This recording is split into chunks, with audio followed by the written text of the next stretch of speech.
Can't.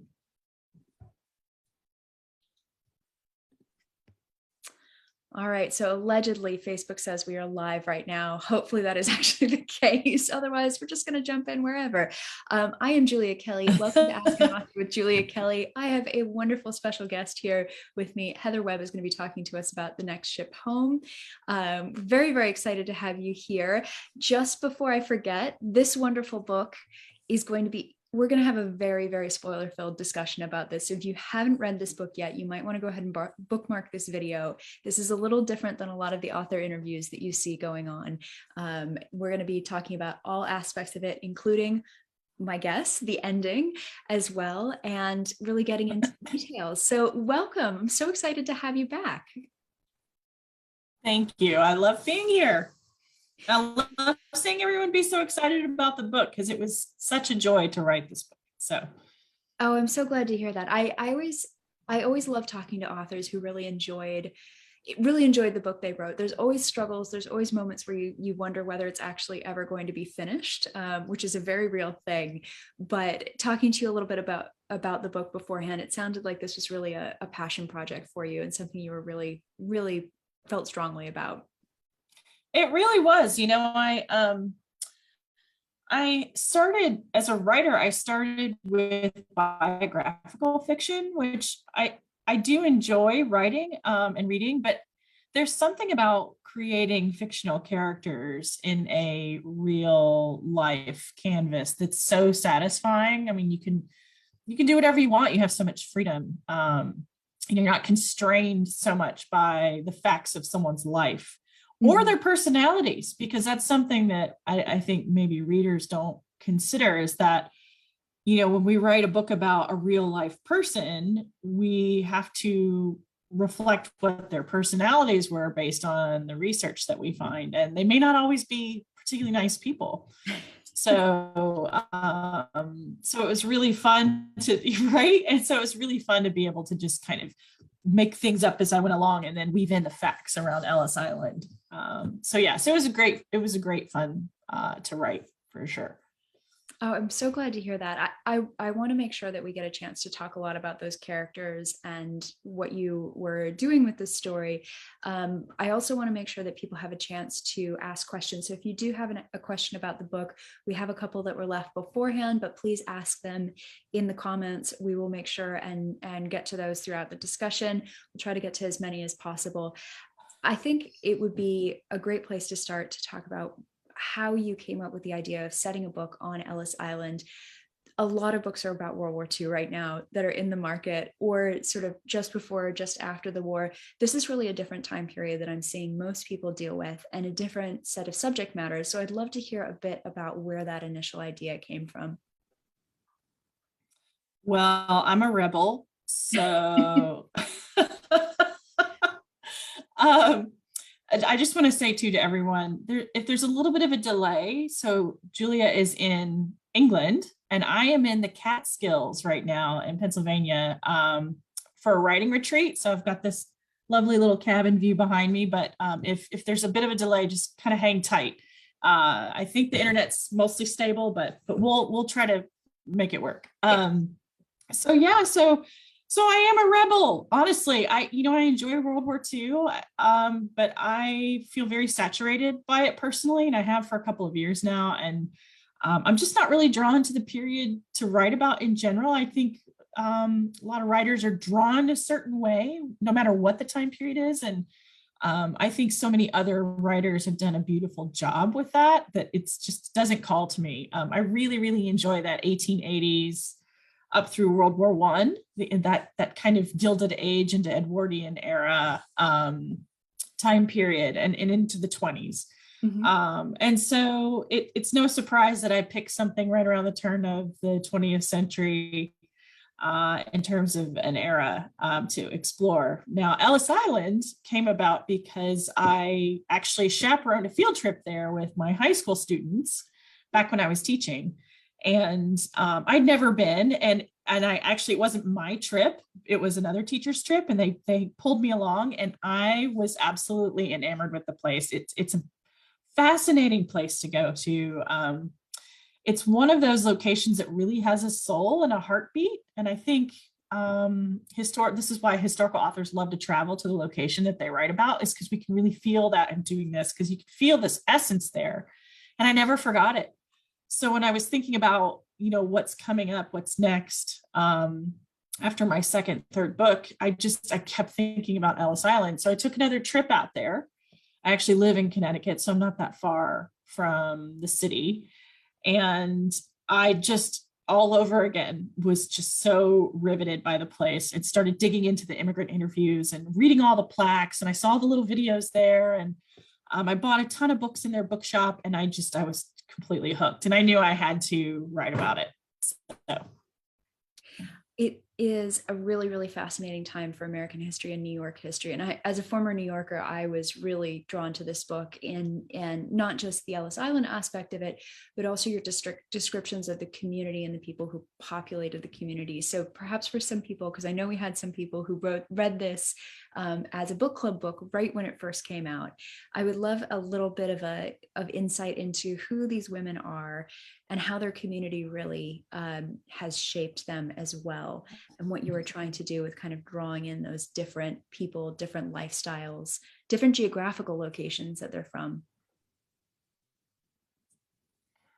Yeah, so one of the things that I do as a writer, and I think we all try to do this to some degree, is you want a character that's going to struggle in the environment that you place them in. They're going to struggle to be better people, or maybe they struggle as they have a tragic arc. Whatever the arc is for that character, you want them to have to sort of yearn and strive for something, because that's where the story is. And so when I was thinking about the characters and the communities, I knew I wanted to sort of explore the class system. I mean, there's real class systems in India with different names, and there were in England too for centuries, and all through Europe, and in the US. Turns out we also had a class system, and it was really the immigrants were at the bottom. The last immigrants that come in are at the bottom. Those who've been there for a few decades and established themselves are somewhere in the middle, and then you have the very first settlers at the top. So you had the Dutch and the English and the Germans sort of at the top of the food chain. And so I wanted to explore those tiers. And so we have Francesca is my Sicilian immigrant who's coming over in this enormous wave of immigration in 1902. And of course, she's faced with a whole lot of strife. Italians were considered sort of dirty, lower class, indigent human beings, barely humans, even in the descriptions and in all the articles. And then you have Alma, who's my other character, and she works in her parents' beer house in the Lower East Side. And they are just about to move out of town and move uptown because they're, again, climbing up the food chain. And Francesca eventually works in a mansion on Park Avenue. So you get to kind of see that too. And even just the differences between her as a new cook in the house and the lady's maid. There's even a hierarchy, and the housekeeper. And so I really wanted to kind of dig into those different aspects. I find it really kind of fascinating, that whole thing, and how people move up, and what makes you defined as this certain class. It's really interesting to see that class stratification, and I think it's most obvious certainly on Ellis Island itself. I have a bunch of people here who are talking about how they've been, how they have some familial connections. So Debbie says having both paternal and maternal grandparents come through Ellis at different times with different conditions made this a real story for me. Did you have a sense that some of your readers were going to have a real connection to this book, and did that make it in some ways weightier writing it, or easier in ways that people are going to connect with this story? I would say it actually made it harder because I wanted it to be as authentic as possible. I wanted to convey the courage it took. I wanted to convey sort of the danger, the excitement, the emotion. It was a million different emotions. And a big part of why this story was important to me is because so many Americans can trace family or their husband's family or their sister, their spouses or partners or whoever's family through Ellis Island, around between 40 and 50%, which is an enormous percentage when you're talking about 400 million people in this country. So I really wanted to get that right. So I hoped people would feel connected to it. And it's been tremendous talking to people who have these great stories about their family, or we still have this ship manifest with their name on it. And it's stored, in the attic. And I'm like, go get that thing out, take a picture, send it to me. I would love to see it. These kinds of really interesting stories about immigration to the US. It's been very, very cool talking with readers. It's really actually enriched my experience with this book on a whole other different level. It's wonderful to have that sense of history and familial history. And I always love hearing from readers who have that connection, because it's so fascinating. But I think you're right. It really does place a burden on you in a very positive way, I think, as an author. Yeah. To get it right. Yeah. Yeah. No, it's a good kind of pressure. You want to, it's so satisfying to have people say, wow, you really, and I want to say, not in the first 5 drafts, I didn't. That's the writing. But I'm glad right. But I'm glad in the end that it has worked out. Yeah, it's been great. And I heard recently too from a woman who's a social worker who just read the book. And she had just said, you handled the abuse aspect really, really well. And that's always a relief too, because it's such a serious and important topic. And so it's always a huge comfort to hear that people are connecting to these pieces and that it feels authentic, for sure. I'm actually glad you brought up that aspect, the abuse and the corruption on Ellis Island and what was happening to these men and women. And there seems to be, almost in the same way that there's class stratification, there's sort of stratification of what danger you could potentially be presented with, depending on who you were, yeah. how sick you were, how much money you were, all of these different things. How did you do your research around that aspect of the island? And presumably there are a lot of people trying to hide what it is that's going on. So how difficult is it to unearth what those details might have been for this book? You'd be surprised. They're very much there. So I started by reading this book called American Passage by Vince Canado, and he is a historian at University of Massachusetts in Amherst. But this book they carried it in the bookshop at Ellis Island. And so when I first went and just grabbed all this material, that was the first one I read. And it's quite dense and detailed, but he covers the whole history of Ellis Island. And he actually presented a lot of the corruption that was happening at Castle Clinton, which is that round building on the very tip of Battery Park, where you go and buy your ferry tickets today. That used to be the immigration center. There was so much corruption happening there, so many people being accosted, so many thieves, etc., women funneled into these nefarious channels, sex trafficking, that they moved the immigration center out to Ellis Island. And it did help a lot, but it didn't get rid of it, because unfortunately, some of the workers there were also abusing the immigrants. So I found that stuff initially in American Passage, and then I started digging through, there's giant collections of immigrant interviews and that have been transcribed. And I read a bunch of those, and there's quite a bit of it in there where they talk about these things that have happened.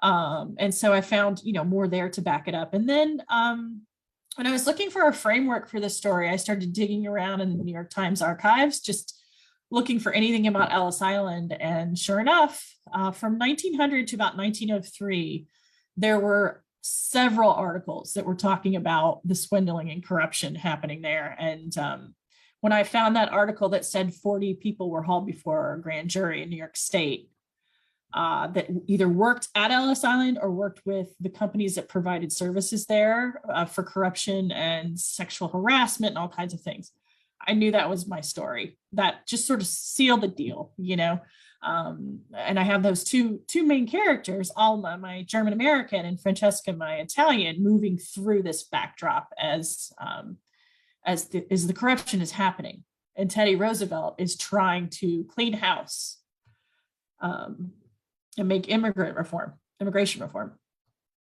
Sharon says, I can't imagine making it to the United States and then being sent back. There's so much corruption. And I think that was one of the things that really struck me, was this looming threat of potentially being sent back, of through no fault of your own being deported because somebody decided that you weren't willing to do what they wanted you to do in order to be admitted. Do you have oral histories and things from people who experienced either that or talked about that threat when you were researching? Did you come across those? There's a lot of it. Yeah, there's a lot of stuff. Now, I have to say that the percentage of immigrants out of the 12 million that came through Ellis Island, the percentage was actually fairly small. It wasn't a large percentage of people sent back because they were admitting so many rapidly. And the US at that time was just really expanding in terms of industrialization, and we desperately needed workers. So we weren't turning people away very often. But some were, and women somewhat often, because they had to have a male chaperone. Or as I showed in the book, they had to get married. I mean, they would literally go with them to City Hall and get a marriage license and marry them at Ellis Island, which was shocking to me. And I just heard actually in a book club a couple of days ago, someone said their grandmother met her husband at Ellis Island and they got married, and they were married for 55 years or something. Wow. And I just thought, oh my God, that's crazy. But it happened, and they were happy, and, they were Hungarian, and it's just amazing, these amazing stories. Yeah. And I totally forgot what your question was, but hopefully I answered it in there somewhere. Well, it was talking about those stories and sort of using that as a way to sort of enrich the research for the book and this threat of potentially being sent back. Oh yeah. No, there definitely there was quite a bit of that. Even if they weren't sent back, they would detain people all the time. There's rooms actually that you can visit there at Ellis Island that they've preserved, where they would detain people, and the men and women were separated. The children went with the women, and they had hearings, just like a court hearing, where they would investigate someone's paperwork or their just more questions about, where does your money come from? What, tell us about your family history, what's your job prospects, that kind of stuff. They didn't want wards of the state coming. They wanted people that would actually add to the economy, which that's not so different from today. Right. No, I can certainly see parallels there pretty clearly. Yeah. I'm curious about Alma's character. And when you first meet her in the book, it's pretty clear that she is a product of her environment. She's a product of her family, who obviously think very poorly of the new immigrants that are coming to the United States. And as you talked about, it's the last immigrant to come is sort of at the bottom of the social ladder, and, people who've been there for longer. And she's American born, right? She feels that she is in a different situation from these other people. How do you develop a character to make sure that she goes through that arc and does change? Because some of her opinions, things that she's kind of parroting back that she's heard said around her, are pretty difficult to stomach at first. But by the end of the book, I think you really sit there and think, this is a woman who's really seen a lot of change, and she's grown as a person, and her opinions have really changed. I'm glad that comes through, because I'll tell you, when I first wrote her, how the first few drafts, just things, you're working it out, and you're trying to figure out, who are these characters and where do I want them to go? How do I want them to end up? And I had her, it's like I had to separate myself from her and my own thoughts and views. I had to, and my understanding of immigration, I had to just sort of separate that. And that was hard to do initially. And I think I made her too strong in her opinions at first, and too supportive and open-minded. And I just thought, that's not realistic for the times. As I continued to work on my, the next draft, I would tweak her language. And then I realized, she's got these kind of lousy parents. I mean, they're not bad people really, but they're not open-minded in any sense of the word, and they're not open-hearted. Yes. And so she would obviously be a product of that environment. And so I did end up going and really kind of putting words in her mouth that make you go, oh, that make you cringe a little, so that she had all this room to change by the end of the book. It's so interesting you say that. I have a comment here from Janet who says, "This is a wonderful book that really made me appreciate the sacrifices that my grandparents endured to leave Italy and come to America. I was stunned to learn of the corruption, and I wanted to go back there to protect them and help them through the process. My mother always spoke about the discrimination against Italians, and your book really captured that reality. I literally read your book cover to cover, including your notes at the end." So obviously this rings true with people's familial experiences, the stories that they've heard from, their grandparents, their parents. It's obviously a very raw and very real thing. Yeah, I again, it's one of those things that you're so relieved and delighted to hear that it has really reflected what happened then.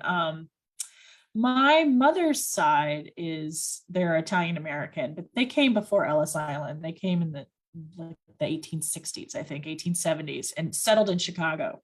Mm-hmm. So a lot of those sort of Italian aspects come from my family history, right? But yeah, when I think about all they had to give up and then the way they were treated when they arrived, it's shocking. It's mind-boggling to me. It's Italian culture is such a integrated part of American culture. I feel the food, we love Italy. I don't know anyone who doesn't love Italian food, Italian history and culture and art and opera, and who wants to visit Italy. You think about this, and it's kind of mind-blowing to realize when you dig into that research that they were not always viewed that way. And through no fault of their own, they were just poor. They were poor and they needed work. And so they came where the jobs were. And wouldn't you do the same? I mean, I would cross an ocean with my children and my husband to make ends meet. It would be scary, but I think if you have a family, you make these kinds of difficult decisions and sacrifices. And in any case, it's been really interesting seeing which groups of people were looked down upon. The Irish, of course, were, those dirty fighting Irish. And it's just like, we look at St. Patrick's Day. I mean, it's practically a national holiday in New England. I mean, every pub, there's parades. I mean, it's really kind of interesting to see and to look at the immigration waves coming into the US today and what, Cinco de Mayo is becoming a thing. Mm-hmm. Eventually, hopefully there's less sort of ignorant comments and decisions and hate directed at the Hispanic culture, the Latinx culture coming into the US, and 50 years from now, I'd love to see what the next wave is. I'd be really interested to see in how the culture, our American culture has changed, how we integrate over time. So I think one of the blessings and curses of being a historical fiction author is that you see these patterns through history, and it's very sometimes frighteningly easy to draw parallels between things that you've written about, things that you've researched, and certainly things that you've read in friends and colleagues' books. And you look at our time and you think to yourself, well, this is just history repeating itself again. But I think this is where one of the values of being a reader and values of being a writer, hopefully, also is that empathy and that ability to kind of identify with things that happened before and try to maybe make things a little bit better around you. One person acting in a different way can lead to a lot of people acting in a different way and choosing to behave differently towards other people. I agree. And, in fact, there's a bunch of studies recently, I don't know if you've seen any of that, but that show empathy is linked to fiction readers. Mm-hmm. And those who read fiction have much more developed sense of empathy. And that makes sense to me because as you're reading, you're constantly putting yourself in someone else's shoes. You're constantly living a different life distantly, from a safe perspective, but nonetheless, you're stepping into someone's shoes. And I can see how that leads to a more developed, empathetic nature. And I think that's really cool. It's I really always cool. love seeing those stories, and it absolutely tracks with most of the people that I meet. I think certainly the people in this group are very enthusiastic about stepping into a character's shoes for a little while and living in their Absolutely. life. I have a question here from Mary Beth, who left this a little earlier today. And I thought this is an interesting one. She says, Francesca and Alma don't have nurturing or supportive mothers in their lives. However, Mrs. Lancaster and Mrs. Keller, imperfect as they are, end up being unlikely supportive mentors to them. Can you talk a bit about this dynamic and how it evolved in writing the story? Yes. So, that's such a good, deep, interesting question. It is. Thank you, Mary Beth. It's not that I'm stumped, but I really have to think about this. So, but it's a question you don't usually get during these. It's like, oh, I had to actually, no. hold on. And I love that she picked up on it. So I'm kind of fascinated by female relationships in general, and I think that's probably right. Another blogger said that you write friendship books, you write these women relationship books, because like she said, those women do become unlikely allies, but I think they're a different generation from Francesca and from Alma. Mm-hmm. And they're going to have different views and they're going to have different rules by which they live their lives. And so I think it's very normal for older generations to sort of project and impose their views and their rules on the next generation. And in a sense, that's like what their parents do, right?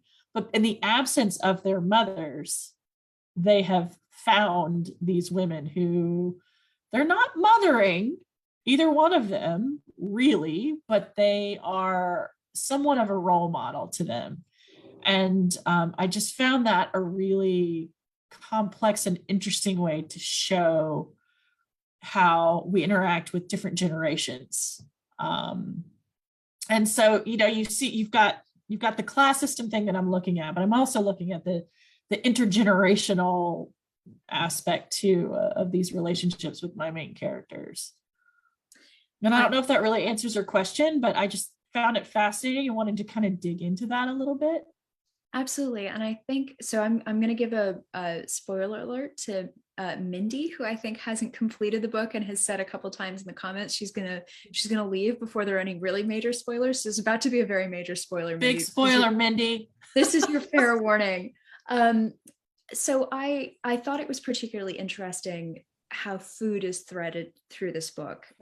Obviously, Francesca is a fantastic cook, and she brings something that is different into this, household that's sort of suffering from some not very good cooks. And I really did enjoy the relationship between her and was it Claire, her compatriot in the kitchen? Yeah, the chef. Absolutely. But I think it's so interesting that one of the ways that she is able to gain some acceptance in both that world and then also among the German community and Alma's family is through food and the food that she brings.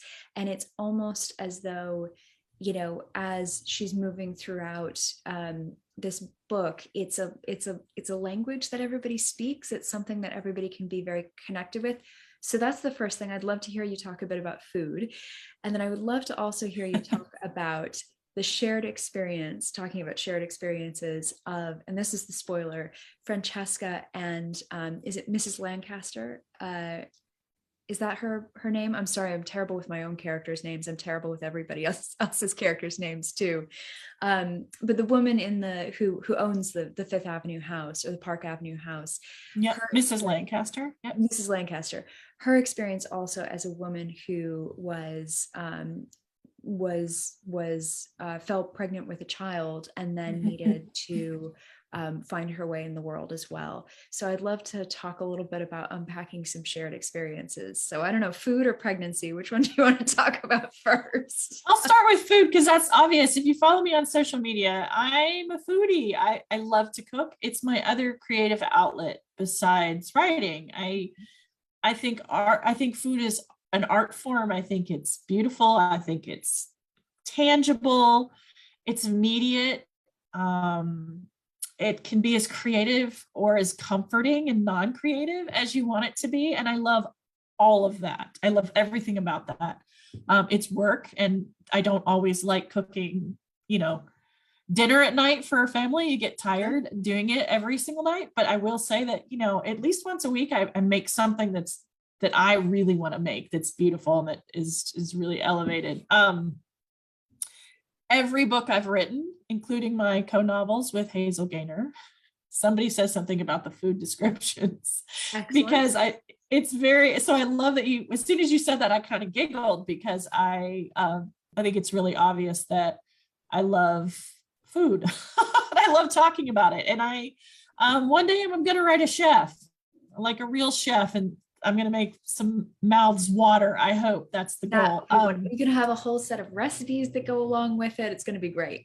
But so to speak to the second part of that about the food thing, though, is that it is a language that everyone speaks. And it's a way to communicate. It's a beautiful shared way to sit together and enjoy something together that doesn't require a ton of effort.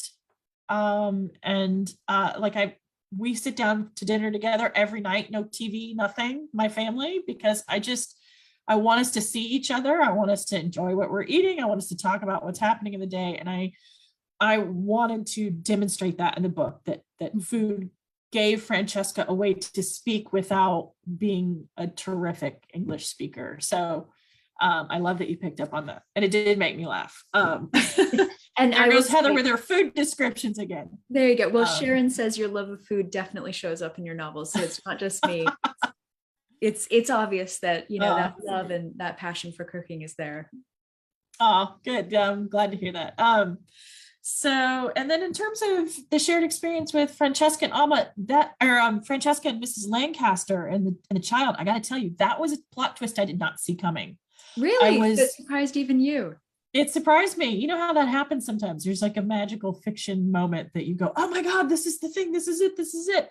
So I was getting towards the end of the book, and my second draft, actually, it wasn't even in my first draft, my second draft. And I was just like, there has to be a connection here. How can I connect them? How can I show that Mrs.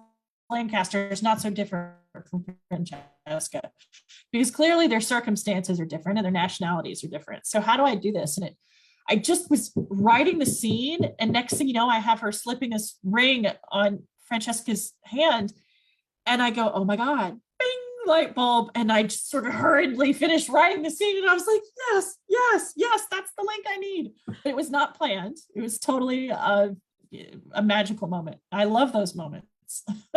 They are gifts, and when you can go with them and you can write that whole thing out, it's amazing. And it's sort of like, don't move, don't move from the spot, just do exactly what you were doing before. Don't talk to me. I'm like la la la la la, exactly. Gotta get it down. I'm with you. So anyway, so it was not planned, and I'm so pleased by that connection. I think it really works, and I love the widow aspect too, because it is true that they were kinder to widows than unmarried women who are pregnant. And again, I didn't plan it, but I'm really pleased that the muse spoke in my ear at the exact right moment. It's a beautiful thing. It really is. I've had you don't have many of them. No, you don't. That's why it's so exciting when it happens. Exactly. When you get them, you really think, okay, this is good. I've got to go with this instinct, because you don't want to give that up, certainly. Yeah. So you mentioned that twist was not planned. Had you figured out at the beginning of writing this book?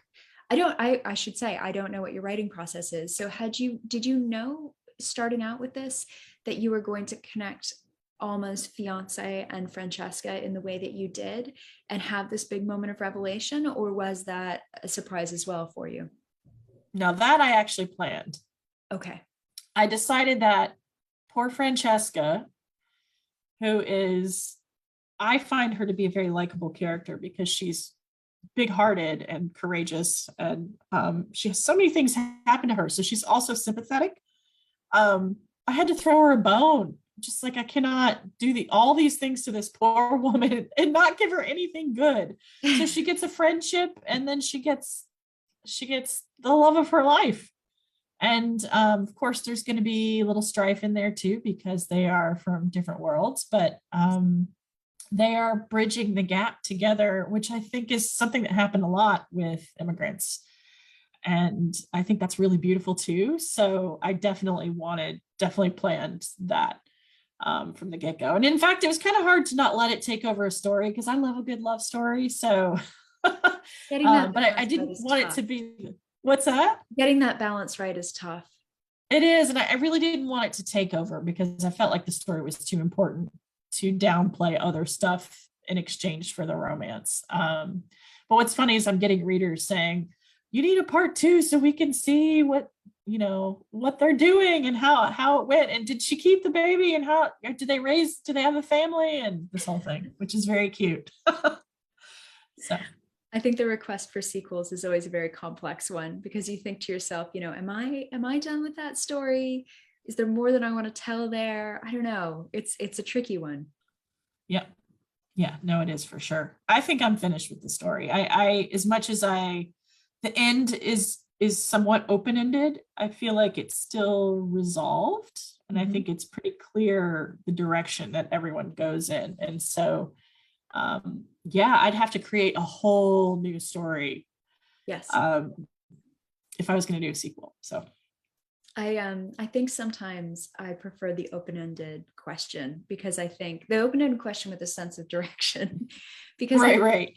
I think, you drop in on these characters for a distinct point in their lives, right? You start at point A, you end at point B, and you don't necessarily see the things that are outside the parameters of their lives, with the exception of sort of truly autobiographical novels where you're following or biographical novels, I should say, where you're following one character throughout the entirety of their life. But most stories don't work like that. So I think you've told the story of that point in time in those characters' lives, and it's a distinct thing. And then, life is messy. So life continues on after that, of course, or at least you hope so. Yeah. For the characters. Yeah, sure. It's why, we don't ever, when there's, so Bridgerton, which I've been obsessively watching, and oh my gosh, you had a Bridgerton party. I went to the ball. I saw your outfit. Okay, anyone who's watching, if you have not seen Julia's Instagram feed, I don't know if it's on Facebook, but I saw it on Instagram. Yes. She posted these amazing pictures of her and friends, and I think your partner maybe, and you're all dressed in the very handsome in a top hat. Bridgerton gear, and it's amazing. I was just like, holy crap, you made that outfit. It was really fun, very fun to look at. Check it out.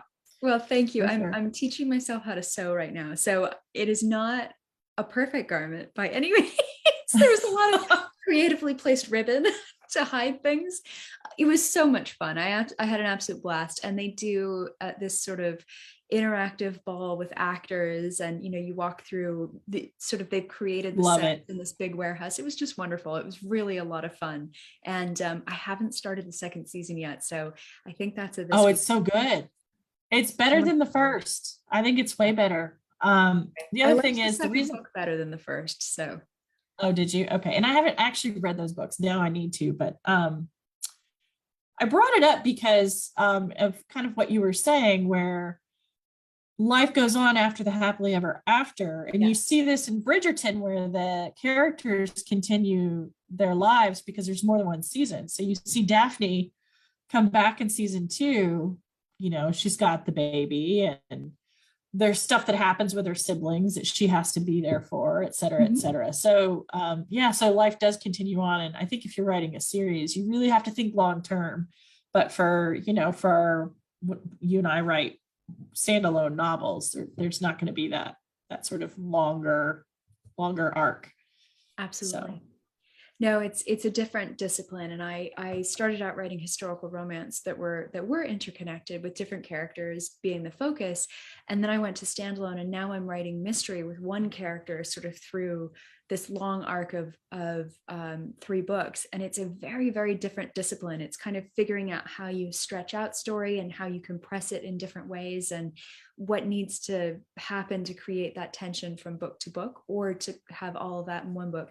They're sort of different arts. I don't know how else to describe it. Yeah. So wait, are you Julia Kelly for all 3, for romance, historical, and the mysteries? Yeah, the mysteries aren't out yet, so that's that is coming, not this year. So I'm still finishing the draft of the first one, so my editor hasn't even Okay, seen it okay, yet. So okay. Oh, well, yes, very cool. many secret identities, many things going on in the background. So, well, I wanted to do some rapid fire questions from you guys. If Sure. you have more questions, go ahead and drop them in the comments, and we'll go ahead and answer those. So these are going to be a bit varied. But Janet asks, or she says, there's a spoiler alert on this.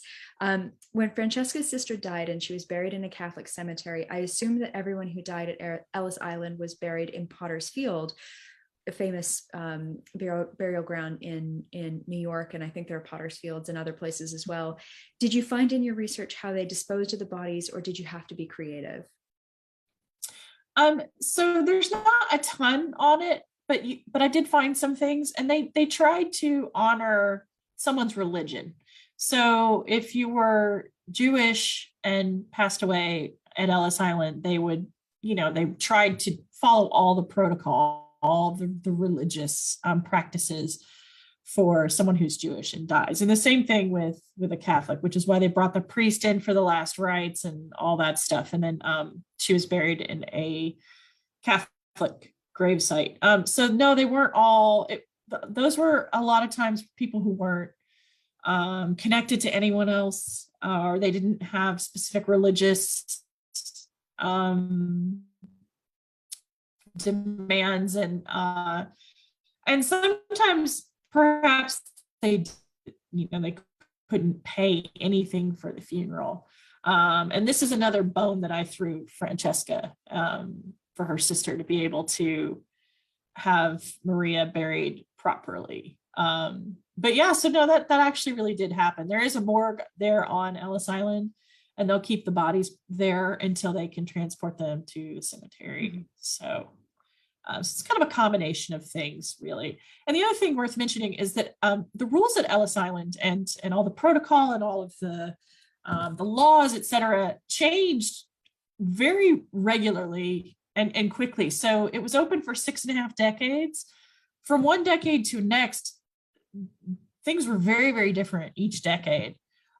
So, for example, Susan Meisner wrote a book, A Fall of Marigolds, that takes place partially at Ellis Island in 1911. The other part is a contemporary dual timeline thread. And her character at Ellis Island was a nurse who worked in the hospital there. Well, when my book opens, the hospital had literally just opened. I mean, it had opened a month before the book takes place. And before that, for a whole decade, the hospital was a ferry docked at Ellis Island. It sounded real grim. Oh, can you imagine? That'd be horrible, because they can't bring a full steamer because there's, the water is way too shallow there. So it would run aground. So they had a ferry, and they put all the sick on this boat. Oh, yeah. I just can't imagine that at all. I mean, I can imagine it, but it's not pretty. Anyway, so I think it's important to understand too that every 5 years, even, things were drastically different from the 5 years prior. I mean, by 1911, immigration had started to slow down a bit. The 1900 to 1907. 1907 was the peak year where they had the most number of immigrants come through. So by the 50s and the 40s, there were not a lot coming through Ellis Island at all. So it's, each decade has slightly different protocol. So you did have Potter's Field, but you also have these other cemeteries too, and priests and preachers and et cetera, working with rabbis, working with Ellis Island. There have been a few people who've been recommending Susan Meisner's book as well in the comments, saying Yeah, they've read it in it's a good tandem book. with your book, and they really Oh, enjoyed really? it. Oh, how funny. That's cool. Yeah, and they're different. I think they're really different books, and we tackle really different issues. So yeah, cool. Yeah. We have a question from Sharon. Do you have any idea of what immigrants paid to come here from Europe at that time? So I did find information on this, and I can't tell you the exact amount off the top of my head, but I want to say it was less than $1. They did have to pay. So basically, they paid the ship captain for their passage to get here, and that's how the ship captains made their money. Mm-hmm. So the problem is, though, so they would just take as many people as possible, and they did no screening at all because they just wanted the money. So they'd cram people onto these ships and then ship them over to the US. And then what happened was there'd be people who were sick or who were, nuts or unchaperoned, et cetera, et cetera. So the US started to, Ellis Island would charge the ship captains to take the people back to their country of origin if they could not be admitted to the country, because it was like they were just taking anyone and doing no screening at all and not following any of the US rules. So they lost money to ships. Yeah, so it was less than $1, at least at the time that my book is set. Of course, it increased over time, obviously. Yeah. But it's not a ton of money, but for those people who are so poor, I mean, some of them had to save to get the fare together for their families. Absolutely. Sorry, I have a little bit of a cold too, so I'm like breathing through my mouth and not my nose. And what's that? Everybody has allergies here right now. So, did I freeze? Oh, really? Oh, yeah, exactly. So, well, another question from Sharon. Do you come up, and this is back to our cooking conversation, do you come up with a lot of your books while you're cooking? Oh, no, I do. I work out plot points, though. I do work out, it's, issues like, if I'm stuck on something, if I'm not listening to an audiobook. So I do a lot of audiobooks while I'm cooking. It's a good idea. And I have found that it's fun and I love that, but I can't think as much. So if I'm stuck on something, I make sure I'm not listening to an audiobook, because yes, doing those sort of remedial mindless tasks, that's really great time to be thinking about a plot issue. To actually come up with the book ideas, I'm almost always reading something else. Right. Some other research or someone else's book, and they mention one little thing and I'm off and running, or an article online somewhere. I'll come across something and go, oh, yes. We have a question from Susan about a familiar figure. Heather, can you tell us a little bit about your collaboration with Hazel Gaynor, another of my favorite authors? How did you start working together? How is the process different from writing on your own? And do you have any plans for a new book with her soon? Well, yes. Excellent news.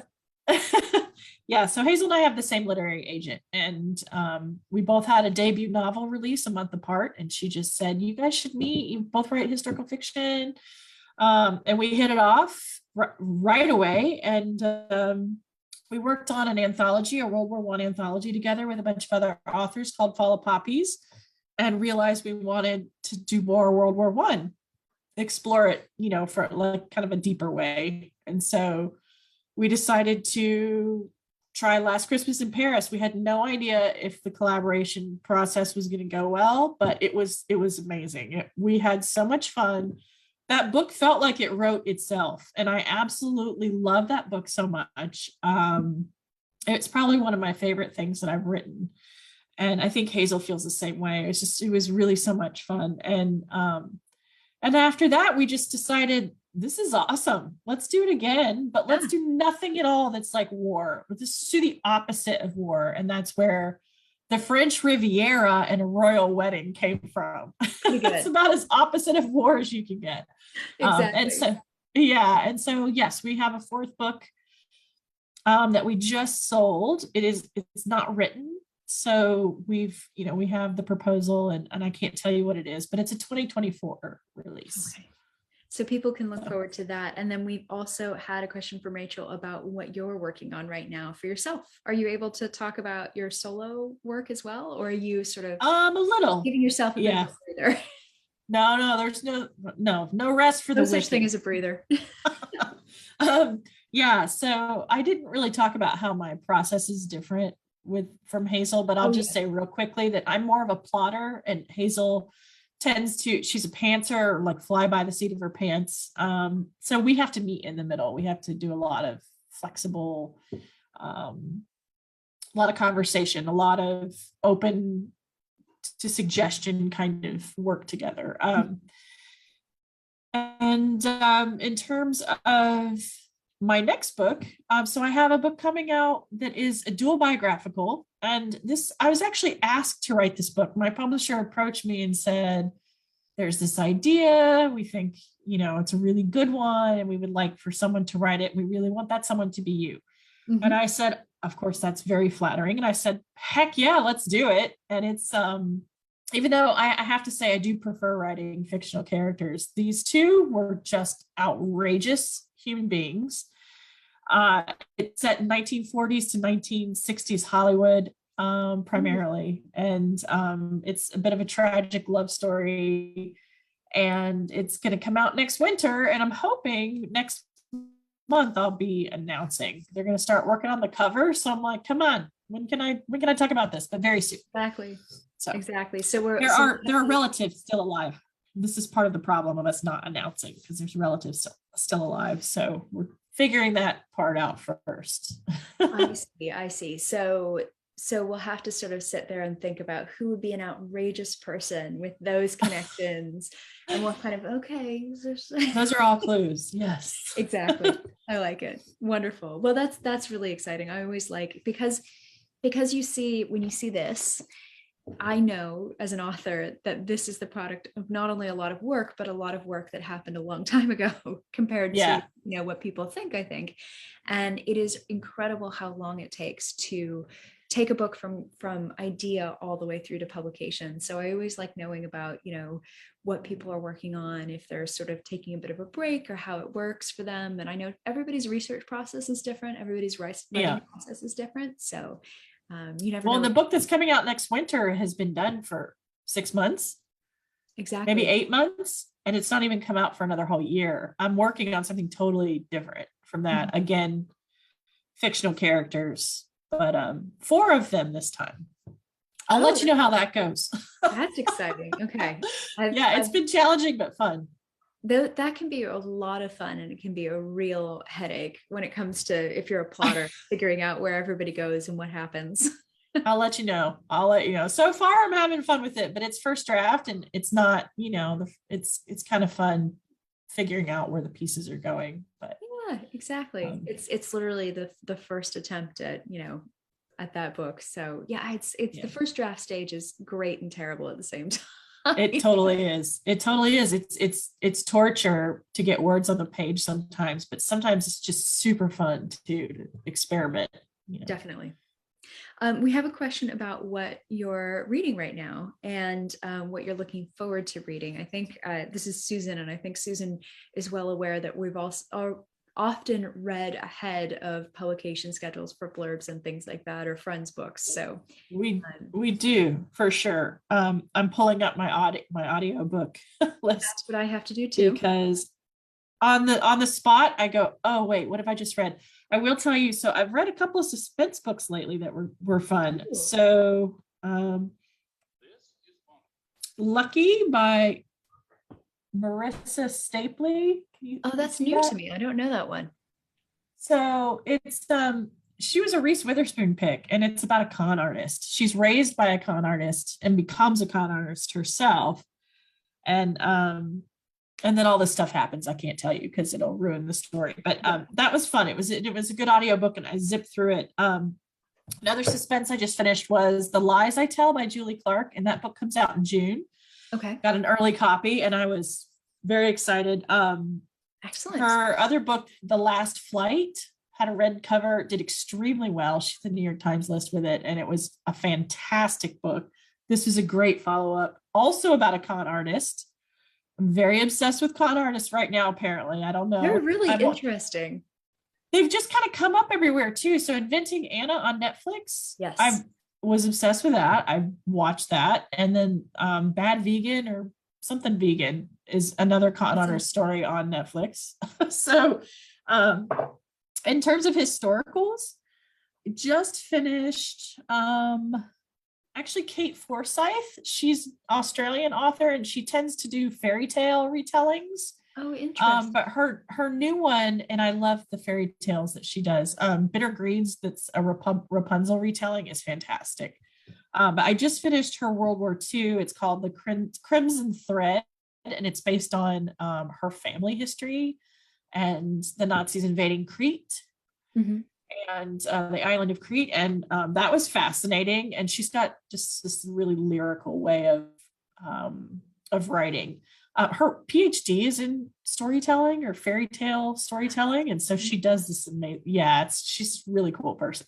So yeah, I just finished that, and that comes out in the fall, I think.